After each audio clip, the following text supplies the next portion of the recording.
What's up, guys, and welcome to episode 10 and a half of my Material Energy 4 series here. I just got 2 actual sheep, and in order for sheep to regrow wool, to have any kind of wool farm here, I gotta have grass for them to eat. And luckily, the watering can speeds up the tick on growing grass. Come on, grow. And 2 more. There we go. Now you guys will regrow. And I got a dandelion. I'm working on something, and I would like to show you guys. There we go. So I'm going to let that work. And basically what that is, the painting machine allows you to paint glowstone to look like other blocks. So now I have this block that can provide light in some of these dark areas. I can really start to get rid of some of the torches, like say right here. Bam. And you can't tell. So it's awesome. I'm going to do the same thing out here. I'll get to what I'm going to do out here in just a little bit. Right now, I want to give you a tour of the base because I kind of have to rush through it every time I'm in here. So, since the last episode, you might have noticed when I was here with Balothus that I have moved some stuff around. And by the way, if you're playing this map, take advantage if you get slimy saplings to go ahead and start growing them. Because you can use the actual slime blocks in the chemical decomposer with MineChem, and it will give you mercury, which you need for octadic capacitors. These things aren't easy to craft, but you need a lot of mercury. So I've been kind of stockpiling my slime. Here I've got about a half a stack. That's good. Slowpoke said. Somebody killed Slowpoke. It wasn't me. I didn't do it. So back to the tour. Now I've shown you this guy. This is just my aluminum farm, and it works well, especially since I don't have such a need for aluminum. It's just a place for me to get some whatever type of wood that I'm looking for. Let me turn my magnet off. Put that in there. Here is my cookie setup. I have a maximum farm for the Ender IO, and this config has changed for this pack. If you haven't read on the forums, it's actually set up. I think it's a 15 by 15 is what this thing is handling. I think so. If we count out 1, 2, 3, 4, 5, 6. Yep. 6 plus 6 is... Oh, no, it's... 12. It's 13 by 13. I'm sorry, I can't count. And then 15 by 15 with the block here. So, this is my cookie setup. This is growing... this is how I've changed it. This is growing wheat and...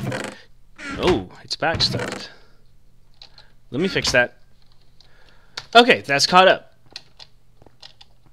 So here's my cookie farm setup. I kind of showed you this in a previous episode, I think, in one of the questathons. I just expanded it another level, and it's the same thing. All I had to do was go to my orange variable and tell it to include this next set of blocks. And I had to do this because this wheat farm was outpacing my cocoa bean farm. Now I've got it. I feel like I'm pretty evenly matched. Starting to get some cookies. It's not super fast. I mean, one thing I'm going to do is I'm going to have a skeleton farm. That's something we're going to set up pretty soon. It will either be in this episode or the next, just depending on how long it takes me to get through my tour of my base here. My Nether Wart is just a simple manual farm. We might actually go ahead and set up an automated one. It just depends. I don't have a ton of uses for Nether Wart other than potions, and if you watch me play, I don't use a ton of potions. Every once in a while I might need a fire resistant or something like that. And for that, I mean, I've got a few in the system, and then I've got enough Nether Wart to have all the potions I want for the rest of the series, I feel. So I don't really need to automate that. And then I just moved my factory manager over, and I have it going all the way to octuple compressed cobblestone. Or I'm sorry, octuple compressed cookies. I just don't have any yet. Highest I have is sextuple. Yeah. So I get 9 of those. It'll make a septuple. So it's close. It just needs a few more of those guys. And, you know, the more I do this, the better. Once I get a skeleton farm up and running, I can keep these guys stocked with bone meal. And when these sprinklers are stocked with bone meal, it outpaces my my cookie farm significantly. Grow like you've never grown before. I need to come up with a way to deal with when this chest gets stuffed, and I think all I need to do is maybe do 2 sets of caches, have one for seeds and one for wheat, and then have the wheat feed back over into here. I think that's a good idea. So let's move on. Let's talk about this. So I'm starting to get more comfortable with applied energistics, and one of the things that I noticed is I have several things that are just taking up space in the AE system, which is clogging up cells, because each one of your drives can only hold 63 of one item. So some of this stuff, and I haven't finalized this. These aren't the things that are taking up the most space. Redstone definitely. But for the most part, like the way I have this, and I went ahead and connected caches up top. I'll show you these. Is that the system will automatically send into these hardened caches, and basically each one of these takes out an item. You know, bones, arrows, gunpowder, stuff that I'm not really using. Hearts, because I think I will get a bunch of those as I'm going. So what I did is I took some colored smart cable, because there are there's 8 and 3, so there's 11 of these. So I couldn't have fit this all on one smart cable, because each smart cable can only hold 8 channels, and each bus takes up a channel. So I have 11 channels here and room for, I don't know, 2 more on each side. And these guys are feeding into the dense cable down there. I think I can show it to you right here. Yep, they feed into the dense cable right there. No. They feed into the dense cable right there. And if I got some cable anchors, I could probably run a 3rd one, but I don't think I'm going to need it. I just did that to split up the channels. Colored cable, because colored cable will not connect to each other. And then flux cable right there to connect to the actual main bus there. So that was simple, and this just gets some of the junk out of my AE system. I still have a lot of work to do, because there's a lot of things that are just small different types. Like if you scroll all the way down to these things that just I have one of each of, yeah, it just takes up space. So that's one thing I've done that I did with the AE system. Balathus and I spent a lot of time on here this week automating our ore production and a couple of the alloys. So this one is set to anytime it finds iron or silver in the system, it's going to process it into iron or silver dust. Same over here. This one is set to, and we have them set to both except dark steel balls. Bang. We've got this one set up as our smelter. This one is set to furnace only, and we have it set to anytime it sees pulverized iron dust, take it and put it into the smelter and let it go. And this one is for our alloys, and this will only be, this thing will only go when we actually request something. So if I can, let's request some Endurium base. And 1, 2, 3, 4. Next. And start. And it should start crafting. There we go. Now we have 4. Now let's take this Enderium out and tell it to craft. There's probably a way to go around this, and I want to do 3. Next. I have everything available. And start. I have 5 in the system. Something else that's interesting, if I search Ender Pearl, I have 29. And I would like to show you this. I'm actually pretty proud of this. Balathus did help with it a lot, but I feel like I did most of the work and got it figured out. He just helped me out with some of the programming. I use Steve's Factory Manager to automate Ender Lilies, and it's awesome. I love it. I don't have to worry about it. I just made these Ender cores, which they're not cheap. I'm going to tell you that. I'll go through and show you. It was, oh man, it was ugly. There it goes. As a block gate detects that it's Ender Lily plant, it's no longer a seed, it's a plant.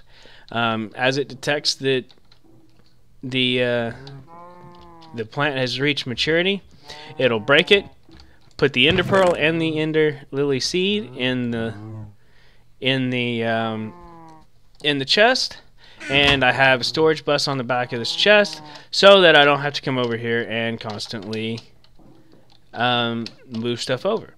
Now we talked about, I know I showed you my my cobblestone compression, very close to my 3rd piece of septuple.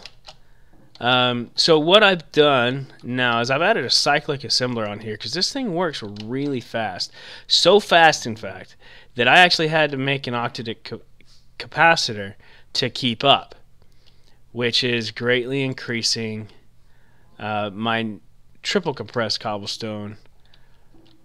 So this is moving a lot faster. I'm kind of tempted to put several of these cyclic assemblers together, and that may be something I do. And just reclaim these crafting, these crafters.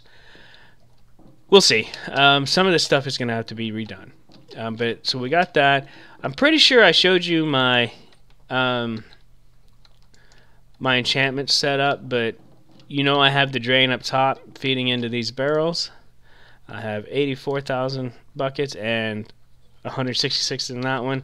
It feeds into my anvil, and it feeds into my enchantment table. And then my cobblestone setup I now have running into these caches, which these caches are awesome. I don't have my multimeter on it, or I would show you. I didn't show you that I actually got this thing up and running. This is actually just a vanilla chicken processing farm. My chickens here will lay eggs and get picked up by the hopper. It'll place them in that. This thing also picks up feathers, and I have feathers going into here. Maybe I put the item filter on there. Yes, I did. So that works. I have an item filter dumping into this hopper, or actually the item filter is going into the dispenser. Do I have feathers? No, I don't. So the eggs go. You just saw it work. As soon as an egg lands in the dispenser, it starts. It powers this comparator, which then powers that redstone, what should be a dot, but because I've got that item conduit there, it tries to react with it, which actually powers the block underneath. And then there's a repeater right here, which then powers that block, which powers that redstone dot. And let me place this back. You know me and explaining redstone, right guys? I can do it, I just can't explain it very well. So same thing, that redstone dot powers this block, which has a repeater and then a comparator. and then just a small comparator clock that causes a pulse here to fire eggs into there. The reason this works, if you don't know, is because baby chickens are a half a block tall, and so they're standing underneath the lava but on top of this slab. So when they grow up, their head is actually in the lava, they fry, and we got some fried chicken. Yeah. Free food without any of the work. And I have wool. I have wool. Okay, it's time for the next section here. This was another project by Balathus and myself, and I'll be honest with you, he did most of the work on this thing. I built the structure and kind of made it look pretty. You guys tell me what you think. Just a real simple like pyramid structure that's chopped up to be a tree, a basic wood and charcoal farm.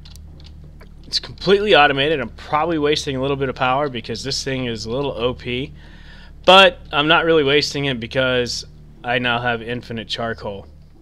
The only thing that hasn't been done to this farm is we need to automate the crafting of axes. But other than that, this thing is 100% full. I've got it's 100% automatic. We don't really have to worry about power or anything else up here. We have 4 different caches, and we have you know, these things, storage buses on top of them so that they show up in the AE system. And let's go sort by number of items. That's what I wanted. And you can see we've got 50k charcoal. That's perfect because we always need torches. And how much wood did we have? 38k. See, that's perfect. Now I wanted to show this with Balathus on camera because he and I really got to work on this, and I'm pretty proud of this. This is nothing super impressive, but I noticed a lot of people on the forums were trying to figure out how to automate these ancient trees because the Ender.io farm won't touch them. It'll plant them, but it won't. Actually, you know what? It didn't plant them. It did not pick up the saplings, now that I think about it. So it wouldn't touch them. So we had to figure out another way to do these. And this is what we came up with. And I'll just show you how this works. In this one, we have it being stocked. I have that set on round robin, so every once in a while it'll plant a different tree. So I don't actually need this other farm. I just wanted to show that this was tileable. And tileable means you can put them next to each other and it'll function properly. So the way this works, we have this autonomous activator set to left click and plant, and in this one, oh, here you get to watch it work.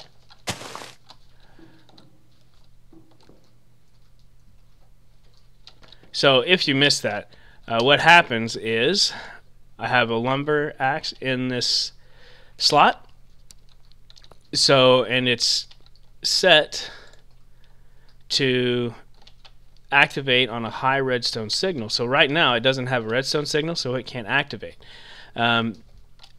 Saplings are transparent blocks, so it can't conduct a redstone signal, but as soon as it grows, we've got a wood block there, which then carries the redstone signal along this wire to activate the this guy. And as soon as it breaks the block, cuts off the redstone signal, and so this one stops. Perfect. I love it. It's so simple, and it's vanilla without those two. And then we've got the vacuum chest here that just picks up all the things. I love it. Now, one way to make this a little bit more compact would be to, instead of having this here, and I'll just demonstrate right here. Oh. We figured out the hard way that you really do have to make sure you have an item filter on your trash can for the things that you want thrown away, because we lost some stuff. Nothing super important. So one way to do this would have this repeater run here and into, and then here, and then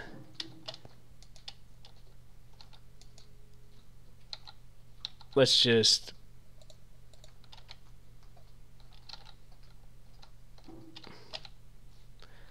let's just put this in here.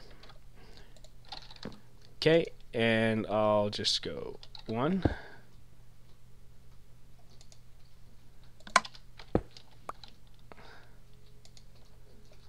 Show that again.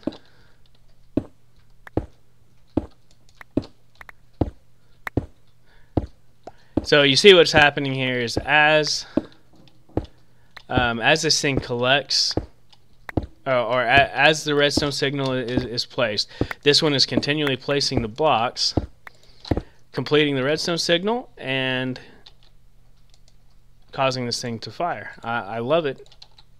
I really do.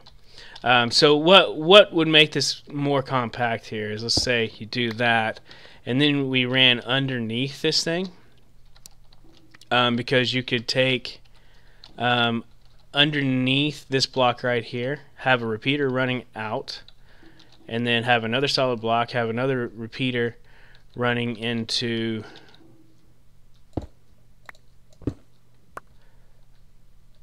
my magnet on. Have another repeater running into this block with a redstone dot here, I think. Where that block is, that's where you'd want the repeater running into this block with a redstone dot. And then I think it would be just as simple as that. And I think it would work, because it should be receiving a redstone signal from the block itself. Anyways, I don't really want to set that up, because I did kind of figure out that I can just alternate the trees that I have in here, and it would work just as well.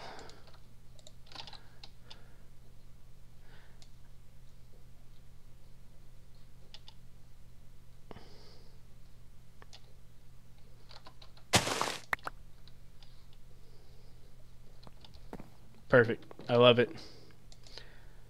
I like it a lot. Give me those back.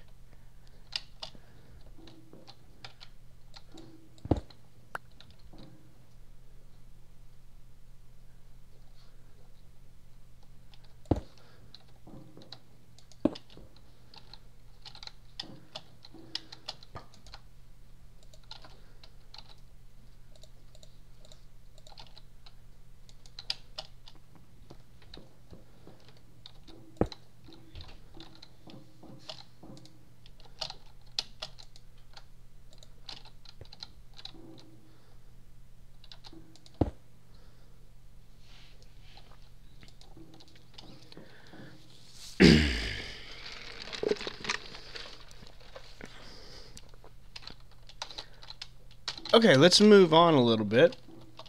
So now that I've shown you this stuff, I feel like we're up to date. I am starting to kind of get an idea on decorating. Kind of got some ideas, and that's what I'm going to move on to next. That's going to take us to over here, because I think I've shown you everything downstairs and upstairs. So what I'm going to do here is I've got some powered spawners that I need to start utilizing. Number one being the skeleton. I got to do something with that, and I'm thinking what I'll do is just come out here and do it this way. Yeah, it sounds like a plan to me. What I'm trying to do is I'm trying to get away from just the flat building here, like I did over here. And so what I'm going to do right here is sink this whole thing down one block, and I'll have stairs going around, probably quartz stairs, maybe. I don't know, those things are kind of expensive. I'm going to use some of these blocks right here, which is why earlier I set in, and I don't know if I showed this on camera, but I started in some glowstone, some painted glowstone, which will look like that block. Whoa, that was a weird animation. So to do this, I need a water bucket. I decided that down here what I want are these blocks. So if what's down there? What am I going to be? Okay, we should be fine. So if I jump in here and just do, if I just do that, I should be able to get back up here. Yep. Take that away and that. So I'm going to fill in these 2 floors. It's probably going to take me a little while. Alright, so I got my lower section laid out here. And I just wanted to show you how I plan on laying out the lighting here so that it's not so dark. I had to readjust my dimensions here by 1 block on each side because I had it even numbered and I want it to be an odd number. That way there are actually center blocks. So if we count it out, we got 1, 10, 11. Right? And then this should actually be my center block right there. Perfect. So what I'm going to do here is actually this guy on my bar, just and plop him down. And then I'm going to do the same thing for each one of these squares, and that should actually take care of it. Okay, see, so I just want to point out like the difference here. You see how this one is just dark, and this one, it's kind of dark, but it's better lit up. I really like this block. I'm not sure it fits, but I like it, so it's going to stay. Yeah, I like that. There we go. Now you can't even tell the difference, and it's lit up. Okay, just to show you some progress, I don't know exactly how this is going to work out yet, but I've got my next little section here. Like I said, I'm trying to give it some more depth than just a flat piece, so we're coming up here to the next level. It's going to go up 1 level. Do I have more stairs? Yes, I do. Okay, I went ahead and made 2 powered spawners. I've got the wither skeleton spawner that I made with the wither spawner that I got out of Wild's Dream, and I've got a skeleton. I want to worry about the wither right now. So these things spawn in basically a 9 by 9 area. As far as I know, let's get that out. So I'm going to use these for the actual room. I like this. I really do. Right, so let me fill this in. I'll be back. Okay, so one thing I do know about these spawners is that they are power hungry. So we're going to need some of this Ender energy conduit. 16 is going to be at least enough to get us started. We got conduit facades here. I'm going to paint one of these to look like this factory block wall. This guy right here, and then let's go up 1, and then I want you to be right there. And see, now we don't have a hole in the floor. Alright, so now these things go up. We need 1, 2, 3. Okay, good. No power. Some of the machines actually spawn with power. So we need 1, 2, 3, 4 more of these things. Okay, they're all done. So we're just going to place these up right there. Awesome.